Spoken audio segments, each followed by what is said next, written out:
సినిమాలనేవి ఆనందం కోసమే కాదు, ప్రేక్షకులను ఆలోచింపజేసేలా ఉండాలని కొనే దర్శకులు శంకర్ ముందుంటారు. సమాజాన్ని మేల్కొలిపే చిత్రాలు తెరకెక్కించడంలో తనకు తానే సాటి అనిపించుకున్నారు. భారతీయుడు 2తో మరోసారి తనదైన మార్క్ సందేశాన్ని ఇచ్చేందుకు సిద్ధమయ్యారు. ఈ నెల 12న మూవీ విడుదల కానున్న సందర్భంగా అసలు భారతీయుడు కథ ఎలా మొదలైంది, ముందుగా ఏ హీరోలను తీసుకోవాలనుకున్నారు, ఆ మూవీ సృష్టించిన రికార్డులేంటి వంటి ఆసక్తికర అంశాలు తొలి సినిమా జెంటిల్మెన్ తోనే మంచి క్రేజ్ సొంతం చేసుకున్నారు శంకర్. ఈ డైరెక్టర్ ప్రతిభను గురించిన రజనీకాంత్ ఆయనతో ఓ సినిమా చేసేందుకు ఆసక్తి చూపారట.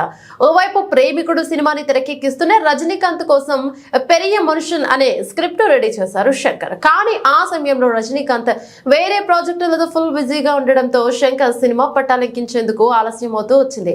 ఆ కథలో కొన్ని మార్పులు చేసి ఇండియన్ భారతీయుడుగా మార్చారని సమాచారం. సేనాధిపతిగా రాజశేఖర్, ఆయన కుమారుడి పాత్రలో వెంకటేష్ లేదా నాగార్జున తీసుకోవాలనుకున్నారు. ఆ కాంబో వర్కౌట్ కాలేదు. తర్వాత తమిళ నటులు కార్తిక్ సత్యరాజన్ల ఎంపిక చేద్దామనుకున్నా అది కూడా సాధ్యపడలేదు. చివరికి కమల్ హాసన్ సంప్రదించగా స్క్రిప్ట్ బాగా నచ్చడంతో ఆయనే ద్విపాత్రాభినయం చేసేందుకు ఆసక్తిని చూపారు. ముందుగా ఓ హీరోయిన్ గా ఐశ్వర్య రాయ్ను ఎంపిక చేయాలని భావించిన యాడ్ ఏజెన్సీ కాంట్రాక్ట్ అప్పటికి పూర్తి కాకపోవడంతో ఆమె నటించలేకపోయారు. దీంతో బొంబాయిలోని మనీషా కొయిరాల నటనను మెచ్చిన శంకర్ ఆమెను తన సినిమాలో కథానాయికగా తీసుకున్నారు. బాలీవుడ్ మూవీ రంగీలాతో ఉర్రూతలొగించిన ఊర్మిళను రెండో హీరోయిన్ గా నిర్మాత ఏఎం రత్నం ఎంపిక చేశారు. ఇక సేనాపతి భార్య పాత్ర కోసం ముందుగా రాధికను అనుకోగా చివరకు సుకన్య నటించారు.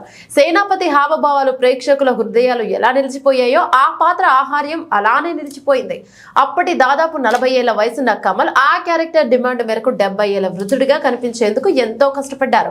ప్రొస్థెటిక్ మేకప్ వేసేందుకు కొన్ని గంటలు, దాన్ని తీసేందుకు ఇంకొన్ని గంటల సమయం పట్టేదట. కమల్ ని సేనాపతిగా చూపించింది ఎవరో కాదు, ఆస్కార్ విజేత హాలీవుడ్ మేకప్ ఆర్టిస్ట్ మైకేల్ వెస్ట్రోడ్. ప్రాచీన యుద్ధ కళల్లో ఒకటైన మర్మకళ గురించి ప్రజలు చర్చించుకునేలా చేసిన సినిమాలో ఇదొకటి. మాస్టర్ ఆసన్ రాజేంద్రన్ వద్ద మర్మకళలో ప్రత్యేక శిక్షణ తీసుకున్నారు. టెక్నాలజీని అందిపుచ్చుకోవడంలో శంకర్ ఎప్పుడూ ముందుంటారు. అప్పట్లో ఉన్న సాంకేతికత మేరకు సుభాష్ చంద్రబోస్ కు సంబంధించిన ఒరిజినల్ డాక్యుమెంట్ ఫుటేజ్ లోని కొన్ని దృశ్యాలను తీసుకుని వాటిలో కమల్ హాసన్ చూపించారు. ఇక 1996 మే 9న బాక్స్ ఆఫీస్ ముందుకొచ్చిన భారతీయుడు కోలీవుడ్ లో అత్యధిక వసూలు సాధించిన చిత్రంగా నిలిచింది. అదే ఏడాదిలో బెస్ట్ ఫారెన్ లాంగ్వేజ్ ఫిల్మ్ విభాగంలో ఆస్కార్ కు ఎంట్రీ పొందిన నామినేట్ కాలేదు. Best actor, best art direction, best special effects తో జాతీయ పురస్కారాలు సొంతం చేసుకుంది. ఈ సినిమా విజయంలోనూ సంగీత కీలక పాత్ర పోషించింది. ఏఆర్ రెహమాన్ అందించిన నేపథ్య సంగీతం సినిమాను మరో స్థాయికి తీసుకెళ్లగా పాటలు విశేషంగా అలరించాయి.